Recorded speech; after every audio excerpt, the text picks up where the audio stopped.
Washington, D.C., June 17, 1972. In the pre-dawn hours, a city cloaked in the humid darkness of a summer night slept, unaware that a single piece of duct tape was about to unravel a presidency. At the Watergate, a luxurious hotel and office complex overlooking the Potomac River, a 24-year-old security guard named Frank Wills was making his rounds. He noticed a piece of tape holding a basement door latch open. Thinking it was left by a maintenance worker, he removed it and continued his patrol. When he returned less than an hour later, the tape was back. A chill of suspicion ran down his spine. This was no accident. Wills retreated to his desk and called the D.C. Metropolitan Police. The officers who responded were plainclothes cops expecting a routine burglary.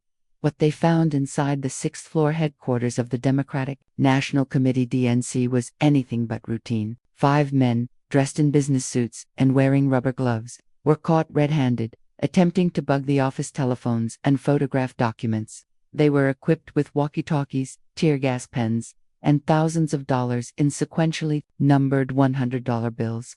The men, led by James McCord, were professionals. But the operation itself seemed clumsy, almost amateurish. The next day, President Richard Nixon's press secretary, Ron Ziegler, would dismiss the incident as a third-rate burglary attempt. It was a description that was both technically accurate and catastrophically misleading.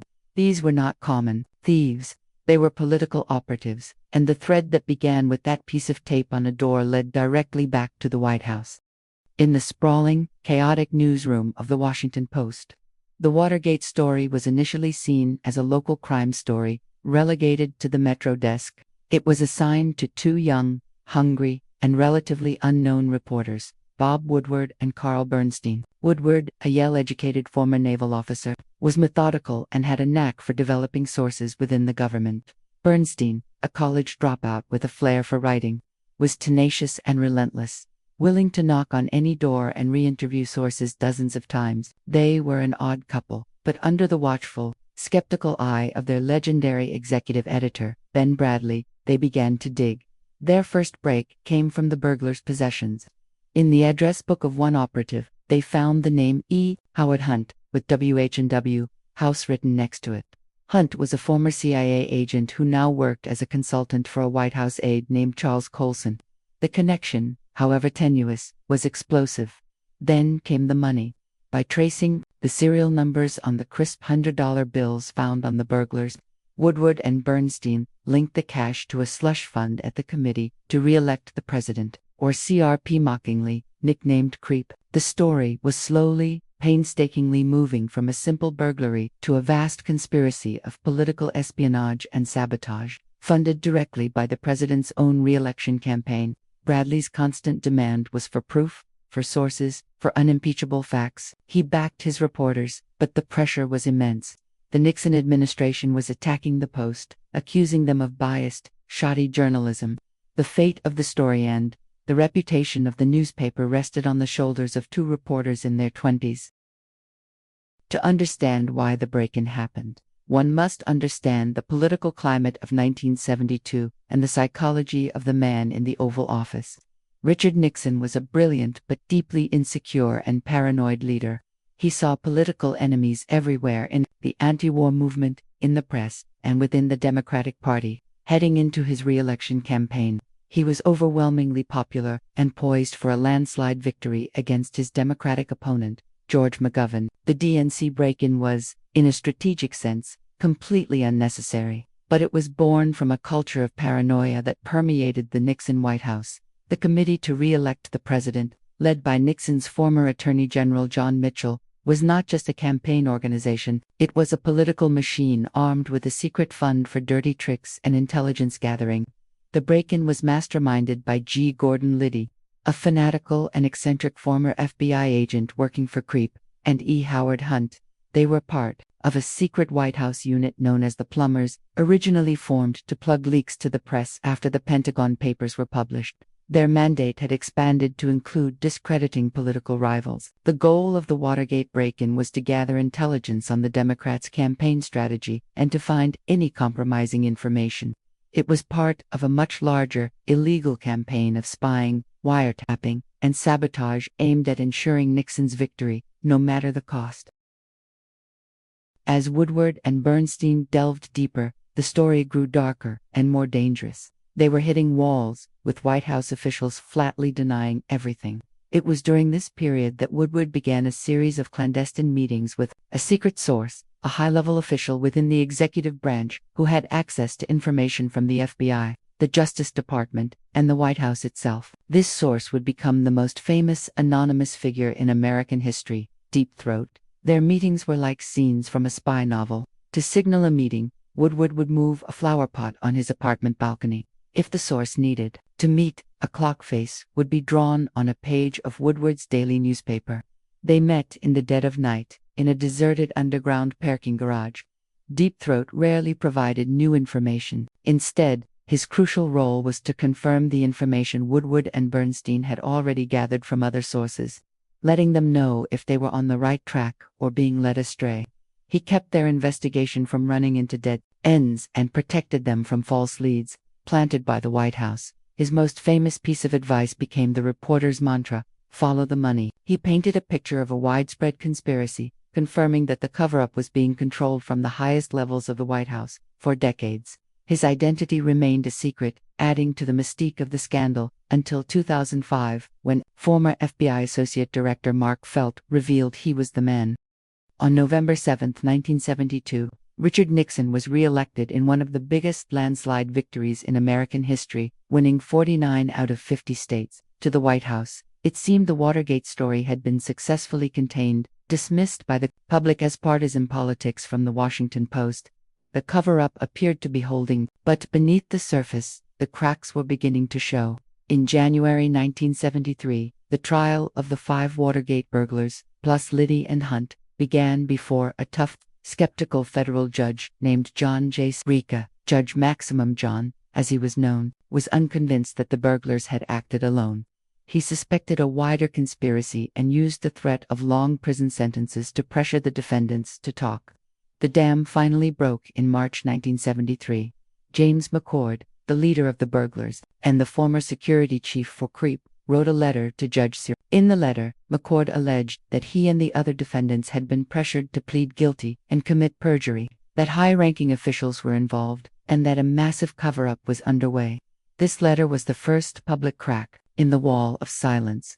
It transformed the scandal, providing the first on-the-record confirmation from an insider that the conspiracy reached far beyond the 7 men on trial. The story was no longer just in the newspaper. It was now an official matter for the courts and, soon, for the United States Congress. The public phase of the Watergate scandal began in the summer of 1973. The Senate Watergate Committee, chaired by the folksy but shrewd Senator Sam Ervin of North Carolina, opened televised hearings. For weeks, Americans were riveted to their television screens, watching as a parade of former White House and campaign officials testified under oath. The hearings turned obscure aides into household names. The most stunning testimony came from John Dean, the former White House counsel. Speaking in a flat, unemotional tone for days on end, Dean laid out the entire conspiracy in meticulous detail. He implicated the highest officials in the administration, including Chief of Staff H.R. Holdman, Domestic Advisor John Ehrlichman, and former Attorney General John Mitchell. Most explosively, he testified that he had warned Nixon that there was a cancer on the presidency and that the president had been actively involved in the cover-up discussions. It was one man's word against the president's. But then came the bombshell. On July 16, a low-level White House aide named Alexander Butterfield was being questioned about the discrepancy between Dean's and Nixon's accounts. A committee staffer asked a speculative, almost throwaway question. Was there any kind of taping system in the White House? After a long pause, Butterfield calmly revealed the existence of a secret, voice-activated recording system that had captured virtually every conversation Nixon had held in the Oval Office since 1971. In that moment, the entire investigation changed. The truth was no longer just a matter of memory and testimony. It was on tape. The revelation of the taping system triggered a fierce constitutional showdown. The Senate committee and a newly appointed special prosecutor, Archibald Cox, a respected Harvard law professor, immediately issued subpoenas for the tapes. They believed the recordings held the definitive proof of the president's involvement in the cover-up. President Nixon refused to comply. citing executive privilege, the idea that a president's private conversations must be protected to ensure the proper functioning of the government. He argued that he, and he alone, had the right to decide what could be released. The battle raged through the courts for months. The standoff reached its dramatic climax on Saturday, October 20, 1973. In an event that would be forever known as the Saturday Night Massacre, Nixon, furious at Cox's continued insistence on obtaining the tapes, ordered his Attorney General, Elliot Richardson, to fire the special prosecutor. Richardson, who had promised the Senate he would not interfere with Cox's investigation, refused, and resigned in protest. Nixon then ordered the Deputy Attorney General, William Ruckelshaus, to fire Cox. Ruckelshaus also refused, and was fired. Finally, the third-ranking official at the Justice Department, Solicitor General Robert Bork, complied and fired Cox. The massacre was a political disaster. It was seen by the public as a shocking abuse of power, a desperate attempt by a guilty man to obstruct justice. The backlash was immediate and overwhelming. For the first time, calls for President Nixon's impeachment began to echo loudly in the halls of Congress. The revelation of the taping system triggered a fierce constitutional showdown. The Senate committee and a newly appointed special prosecutor, Archibald Cox, a respected Harvard law professor, immediately issued subpoenas for the tapes. They believed the recordings held the definitive proof of the president's involvement in the cover-up. President Nixon refused to comply, citing executive privilege, the idea that a president's private conversations must be protected to ensure the proper functioning of the government. He argued that he, and he alone, had the right to decide what could be released. The battle raged through the courts for months. The standoff reached its dramatic climax on Saturday, October 20, 1973. In an event that would be forever known as the Saturday Night Massacre, Nixon, furious at Cox's continued insistence on obtaining the tapes, ordered his Attorney General, Elliot Richardson, to fire the special prosecutor. Richardson, who had promised the Senate he would not interfere with Cox's investigation, refused, and resigned in protest. Nixon then ordered the Deputy Attorney General, William Ruckelshaus, to fire Cox. Ruckelshaus also refused, and was fired. Finally, the third-ranking official at the Justice Department, Solicitor General Robert Bork, complied and fired Cox. The massacre was a political disaster. It was seen by the public as a shocking abuse of power, a desperate attempt by a guilty man to obstruct justice. The backlash was immediate and overwhelming. For the first time, calls for President Nixon's impeachment began to echo loudly in the halls of Congress. The release of the smoking gun tape obliterated what little political support Nixon had left. His own lawyers, listening to the tape, knew the case was indefensible. The 10 Republican congressmen on the House Judiciary Committee who had voted against impeachment just weeks earlier now announced they would vote in favor of it on the House floor. The end was near. On August 7, 1974, 3 senior Republican congressional leaders, Senator Barry Goldwater, Senator Hugh Scott, and House Minority Leader John Rhodes, went to the White House to deliver the final verdict.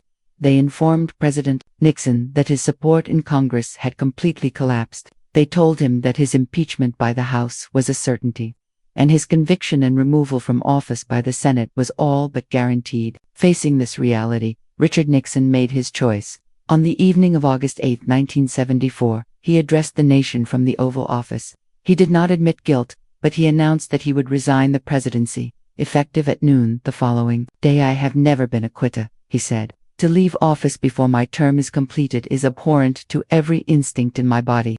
But as president, I must put the interest of America first." The next morning, he gave an emotional, rambling farewell to his staff before boarding the Marine One helicopter from the south lawn of the White House. As he ascended, he turned and flashed his signature double victory Cena final, defiant gesture from a broken man.